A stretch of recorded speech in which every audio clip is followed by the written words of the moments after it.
জলের দাবিতে ব্লক অফিসে ডেপুটেশন দিতে এসে কর্মাধ্যক্ষদের মারধর, পঞ্চায়েত সমিতির সভাপতির টেবিল থেকে ফেলে দেওয়া হলো সমস্ত ফাইল ও জিনিসপত্র। বেশ কয়েকটি ফাইল হাতে করে নিয়েও চলে যায় বলে অভিযোগ। ঘটনাটি সিউড়ি 1 নম্বর ব্লক অফিসে। ঘটনাস্থলে এসে উপস্থিত হয় সিউড়ি থানার পুলিশকে দেখে আস্তে আস্তে সেখান থেকে পালিয়ে যায় সকলে। ইন্দ্রজিৎ মণ্ডল, পঞ্চায়েত সমিতির সভাপতি, তিনি জানান, আমাদের কোনো কিছু না জানিয়ে হঠাৎ ডেপুটেশন দিতে এসেছে তারা। আমাদের কোনো কথা না শুনে আমাদেরকে মারধর করা হলো, টেবিল ভাঙচুর করা হলো, আহত হয়েছে বেশ কয়েকজন সদস্য।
কি সমস্যা আপনাদের?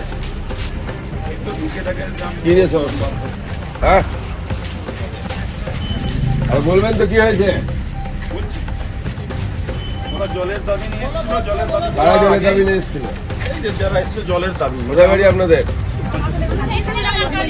হ্যাঁ, স্কুল ডাঙ্গার কালীপুর। হ্যাঁ, কি ব্যাপার? একজন বলুন, একজন বলুন। হ্যাঁ, হ্যাঁ,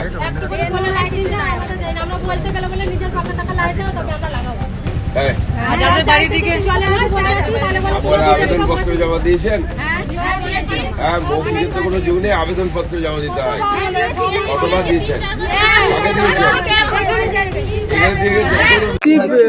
কি দাবি নিয়ে ব্লক? দেখুন, আমাদের এখানে আমি বলি, আমাদের এই পাড়াটা হচ্ছে গরিব মানুষের পাড়া। এটা হচ্ছে আমাদের নাম দিয়েছে নিউ করেনি, অনেক জন লালপল্লিও বলে চলে। ঠিক আছে, যে পাড়াতে মানুষ এই যে এর লোকজন আছে তারা খেটে খুটে কাজ করে খায়। ঠিক আছে, না আছে জলের সুবিধা, না আছে রাস্তার সুবিধা, না আছে লাইটের সুবিধা। এমনও দিন আছে লোকজন বাইরে থেকে মদ খেয়ে এসে মেয়েদের উপর অত্যাচার করে। ঠিক আছে, কোনোদিন কোন পুলিশ প্রশাসন বলুন, আমাদের যে মেম্বার আছে সঞ্জীব বাগদি, সে কোনোদিন প্রোটেক্ট করেনি।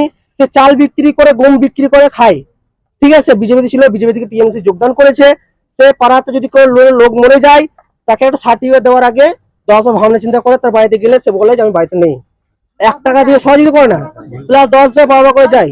এই পাড়াতে এমন লোক আছে যে প্রত্যেক দিন লোকের বাড়িতে কাজ করে খাই, তো কোনো সাপোর্ট মেম্বার প্রধান কেউ করে না। ঠিক আছে, প্লাস 3 মাস ধরে কলে 3 মাস ধরে জল নেই। 3 মাস ধরে জল নেই। কোন রকম যদি কোনো টাইম কলে বা টিউব করে যদি জল আনতে যায়, তখন বলে কল থাকবে, জল থাকবে না। বলে নাকি না বিজেপি করে। তাহলে বিজেপি যদি এরা করে, তাহলে ভোটে কি করে জিতলো? ঠিক আছে, টাইম কলে কথা ছিল, টাইম কল দেয়নি। লাইট আমাদের পাড়াতে একটাও নেই। এই বিডিও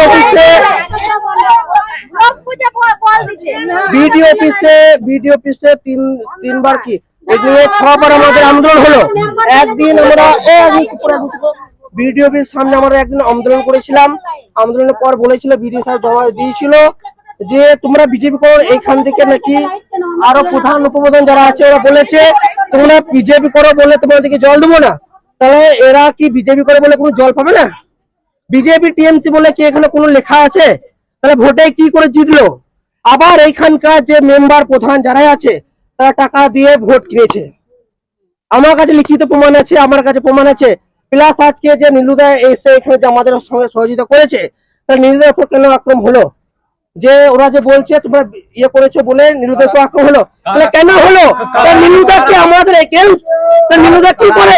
নীলুদা কাছে কেন হাত দেওয়া হলো? নীলুদাকে কেন ভিতরে ভরে ওকে আটকানো হলো কেন ভরে? এই যে এখানকার যারা মেম্বার, প্রধান, উপপ্রধান যারা আছে এইখানকার বলা হলো, নীলুকে বলা হলো, নীলুদাকে বলা হলো, নীলুদা কি আমাদের সহকর্মী নয়?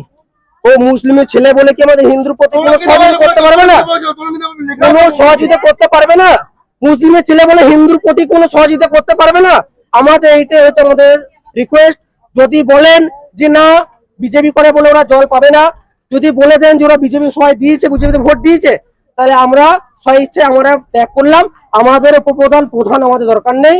আমাদের চাঁদা করে যার মানুষ যারা আছে, যে এখানে 300 টাকা করে খায়, সেখানে 100 টাকা করে চাঁদা দিয়ে ওরা নিজেরাই কল ছাড়াবে, জল ছাড়াবে, সবই করবে। আচ্ছা, আপনার নাম? আমার নাম অমিত মুখার্জি। আপনি আমি এখানকার বাসিন্দা। এখানে এলে বলে যে পঞ্চায়েতে যাও, আর মেম্বারের কাছে তো বলাই নাই। প্রত্যেকদিন যেসব মেম্বারের কাছে, মেম্বার কোনো খোঁজ লাই না, খবরে লাই না। মেম্বারকে বললে বলবে এই দেখছি। আপনাদের বিরুদ্ধে একটা অভিযোগ করছে, আপনারা রুমে ঢুকে ভাঙচুর করেছেন, ফাইল নিয়ে এসছেন সরকারি, এটা কি সঠিক? সঠিক নাকি সেটা ওদেরকে জিজ্ঞেস করুন। না আপনারা কি বলছেন? আমরা কি বলবো? আমাদের যে ভিডিও কাকে নিয়ে ভিডিও? আমাদের সাধারণ মানুষকে নিয়ে তো ভিডিও। তাহলে সাধারণ মানুষকে যদি না দেখে তাহলে সাধারণ মানুষ কি করবে? আজকে যদি পথে যদি কারোর কিছু হয়, যদি জল দরকার হয় কিন্তু জল পাবে না, আপনি চলুন, আমাদের যদি বিশ্বাস না হয় চলুন, আপনি বলে রাত্রিবেলাতে একটা বাচ্চা ছেলে যদি বেরিয়ে যায়, যদি গাড়ি আসে, বাচ্চা ছেলেটা বড় ছেলে উপায় থাকবে না, একটা লাইট নাই পড়লে। চলুন আপনি দেখে চলুন। আমরা কিছু করি নাই তো, আমরা বলতে গিয়েছিলাম, ঠিক আছে, আমরা বলতে গিয়েছিলাম। প্রথমে ওরা ব্যবহার ঠিক করে না, ওরা আমাদেরকে রব নিয়ে নিয়ে কথা বলছিল। তারপর ওই যে আমাদের ছেলে বলা হয়েছে, ওরা শুনে, ওই জন্য এবার ছেলে মাথা গরম হয়ে গিয়েছে, এতেই হাতাহাতি ওরাও করেছে, আমরাও করেছি। কি ঘটনা ঘটেছে? এরা একটা জলের দাবি নিয়ে এসছে, এই কালীপুর বা কড়িধারের বাসিন্দা, পূর্ব কালীপুর। তারা জলের দাবি তো আমাদেরকে না জানিয়ে সেই ঢুকে এক লোকজন নিয়ে সবাইকে মারধর করে। আমি বললাম যে দাদা এখানে তো মারধর করার জায়গা নয়, তোমাদেরকে অভিযোগ আছে সেটা লিখিত জানাও, সেটা ব্যবস্থা নেওয়া হবে। আপনারা তো প্রথম এসছেন এই বিষয়টা নিয়ে, তো তারা কোন রকম কোনো কথা মানে না। তারা তো এখন এটা মানে লোকজন জড়ো করে এই ধরনের করেছে, কোনো আমাদের কাছে জানা নাই যে এবার এইভাবে আসবে। হ্যাঁ, ব্লক সভাপতি নিজে আছেন, কিন্তু আমাদের কোনো জ্ঞাত নাই যে এদের জল নাই বা আমাদের কোনো বিষয় জানানো হয় নাই। আপনি কে এখানকার? আমি একজন জনস্বাস্থ্য কর্মদক্ষের প্রতিনিধি। হ্যাঁ, আমার নাম মকিম সিং। এটা সিউড়ি ব্লক পঞ্চায়েত অফিস 1 নম্বর।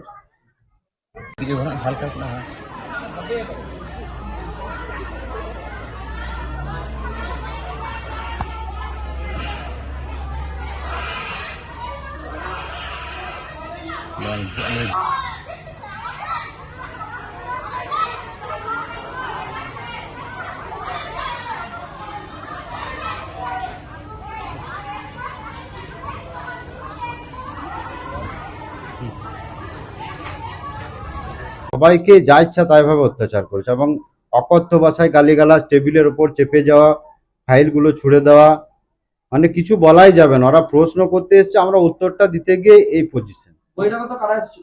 বহিরাগত সিউড়ির কিছু ছেলে ছিল, তারা দুষ্কৃতিকারী বলে পরিচিত, আমি জানি। কি নাম বলতে আমি নীলু বলে ছেলেটাকে চিনি, বাকি আর আদার্স কারা ছিল চিনি না, কিন্তু প্রচন্ড হারে অত্যাচার করেছে এবং টেবিলের উপর চেপে, এবং নেশা অবস্থায় ছিল, সে ড্রিঙ্ক অবস্থায় ছিল। ডেপুটেশন বলে কিছুই নেই, হঠাৎ করে এসছে, জল নেই। ওরা নিজেরাই বললো যে সেই ওয়ার্ডের মেম্বার বিজেপি, আমরা বিজেপির মেম্বার, আপনারা পঞ্চায়েতে জানিয়েছেন? পঞ্চায়েতে গেছিলাম, এখানে বলতে এসছি, ওটাই বলা যে বেশ ওয়েট। আমার নাম আরিফ হোসেন, বাপ্পা বলেছেন, আমি আত্মা চেয়ারম্যান। হ্যাঁ, চর মেরেছে আমাদের পঞ্চায়েত সমিতির সভাপতিকে ঠিলে চেয়ার থেকে ফেলে দিয়েছে এবং সবাইকে মারধর। রুমের ভিতরে কতগুলো মহিলা, কতগুলো ছেলে ছিল, আমি সবাইকে চিনি না। এইখানকার আপনার মহিলা কি ছিল কালীপুরে, তাই বলছি।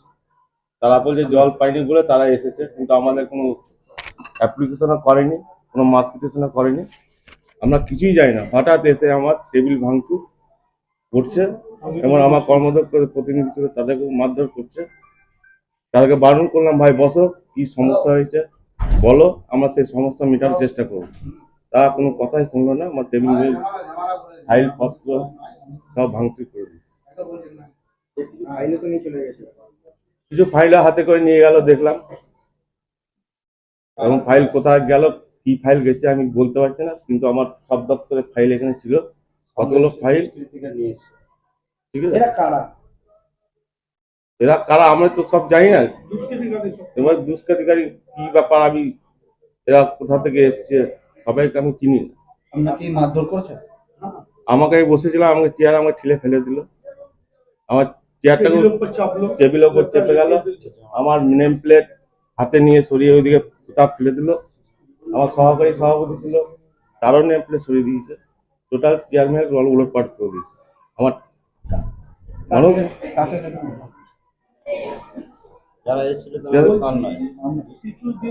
আমাদের এখানে বাপ্পা ছিল, চন্দনদা ছিল, তারপরে জামা ছিঁড়ে দিয়েছে। ঠিক আছে, আর সবাইকে ঠেলাঠেলি করেছে। এই মুকিমদাও ছিল, মুকিমদাকে ঠেলাঠেলি করেছে, হাতে কেটেছে, হাতও কেটে গেছে।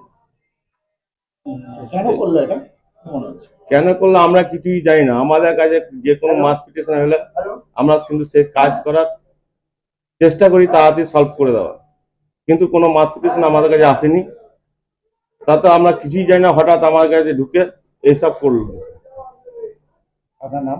আমার নাম ইন্দ্রিত মন্ডল, সিউড়ি 1 নম্বর পঞ্চায়েত সমিতি সভাপতি।